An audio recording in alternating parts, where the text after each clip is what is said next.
That's JP. Uh, been a little while since I've done a real video.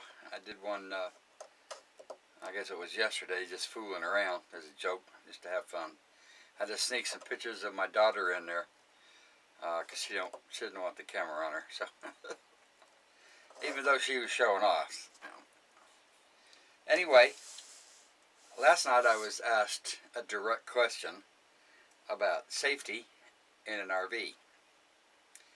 The man said that him and his wife were wanting to go boondocking, to stay away from all the trailer, the RV camps and all that, and get out in the boondocks like I do. So, well, I thought I'd try to hit on some of it anyway, but he said that they were Canadians, and so they're not allowed to have guns. Well, I don't think it's totally necessary to have a gun. I guess in some instances it might be a good idea to have one, but chances are you're out in the boondocks, one guy isn't going to come up and try to get in your motorhome. There's going to be several. So even if you have a gun, a pistol or a rifle, you might get one shot off. Now, the rest of them are just going to empty their clips in you. The best, they say in football that the best defense is a good offense. Well, might be true in football, but I'm not so sure in the RVs. I think the best defense is a good plan to get away. Excuse me. I don't want to confront anybody.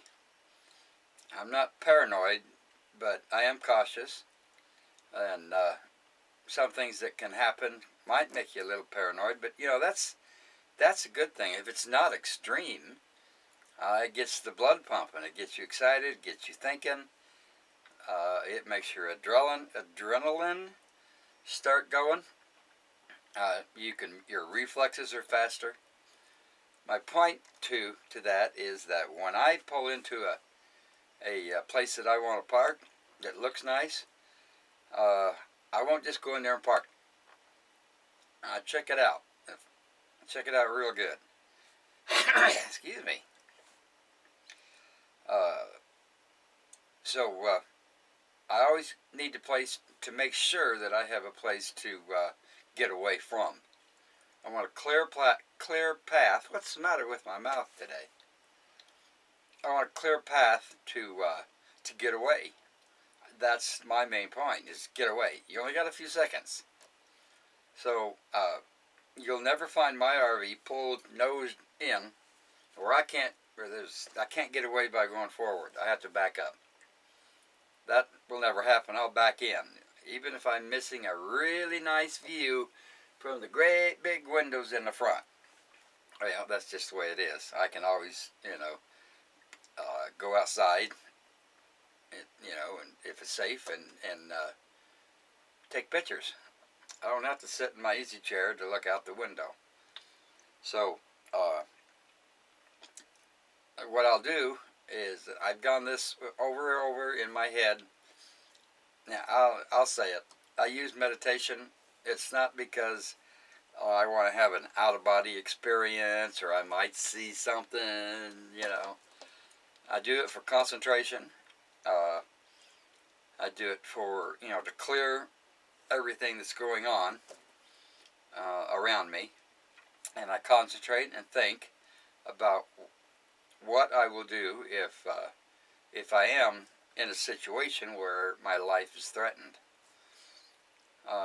I'll make sure that the steering wheel, the front tires are pointed, even if they're off just a little bit, a wide area where I can go, and I don't have to look out the window to see where I'm going, or straight ahead.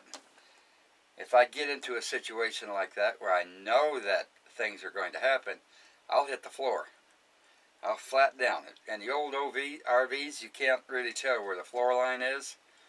They don't have the basements on them, and so everybody can tell where the floor is by just an inch or two above the basement. Basement, I mean by the big storage bins and all that, like a bus. So, and I'll crawl all the way to the front, and all I need to do is, because I've already pointed the motorhome on the exit route, all I need to do is be able to reach the ignition switch and push on that pedal. And I'll push it hard. I will make as much noise as I possibly can. That's going to surprise some people. They're going to see it moving, and they're all going to be looking at your back end. But if you push hard enough on the pedal, you're going to be spinning some dirt. You're going to be throwing dirt all over the place, and rocks, and anything else that gets under them tires is going to come flying out at them. It's going to take them a couple of seconds, to realize what happens, so they don't get their eyes poked out or something. And I'll already be gone. Well, not gone, but I'll have a good head start on them anyway. That's the preferred way to do it, I think. And then, once I get out past my line of sight where I have to see, then I'll look up. If I'm being shot at, I'm going to stay down pretty low. The motor is up front, big old block. The old style, they're big, heavy, and well mounted. Anything that I run into besides a tree is probably going to knock down, mow over. If you get somebody that's, I don't want to say the word that I'm thinking, just not thinking very well, they're scared too. So, if they're standing in front of my motorhome, they're going to get run over.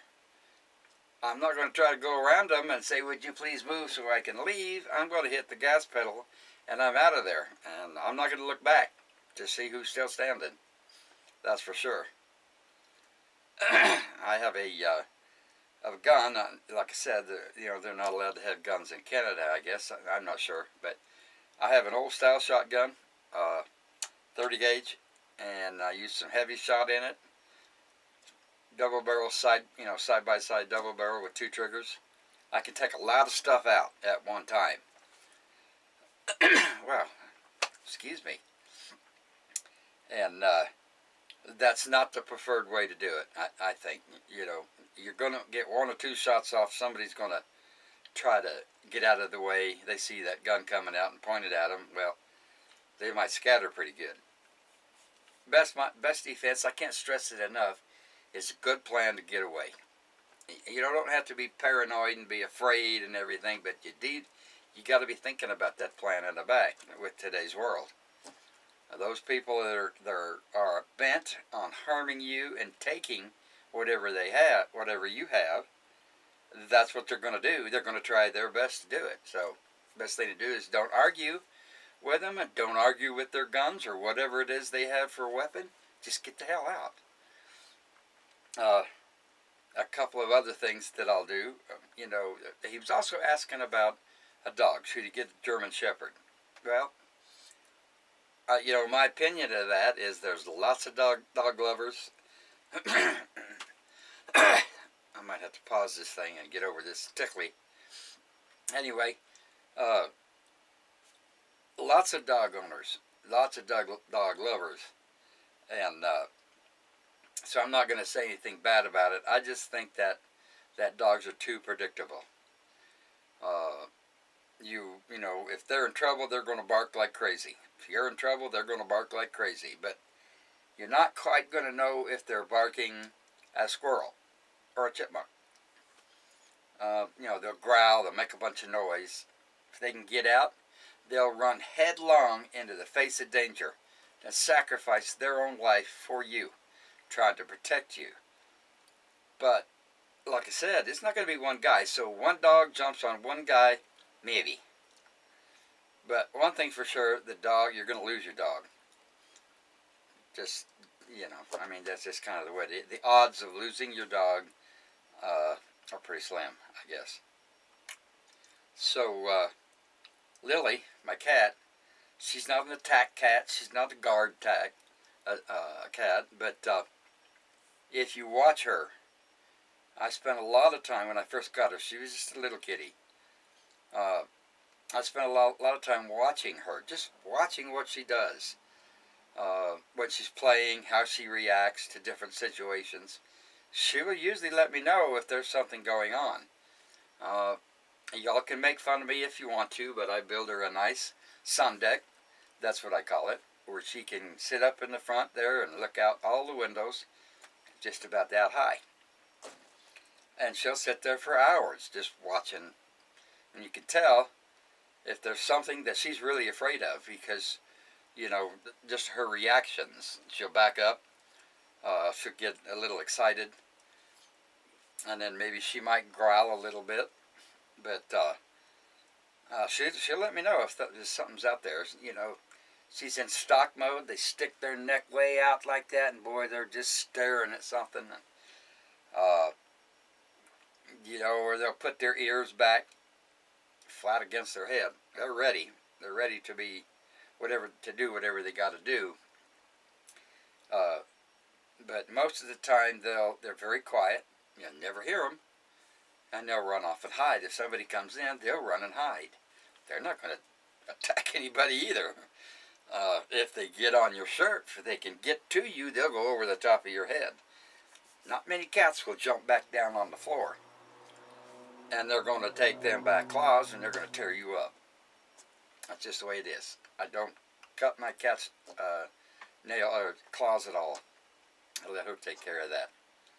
Another thing that I depend on her to do is that, I hope this is not getting too long or boring, but I got some stuff to say this time. So, when I go out of the motorhome, you know, to go get firewood, or, you know, just to go sit out in the sun or by the campfire or something, she'll sit on that sun deck and watch me. She'll just sit there and watch me. And if I go off to get some firewood, when I come back, she's sitting there. She's still sitting there watching. If she's not there, if I don't see her in the window, there's a couple of things that could happen. She could be in her kitty box, or she could maybe getting a drink of water or something, but in a few minutes she'll be back there, back up on there. If she doesn't come back for a long time, maybe I want to be a little more careful about just walking back into my camp. And I'll just sit out there and wait and watch. I'll get behind a tree and watch and see what happens. I don't know.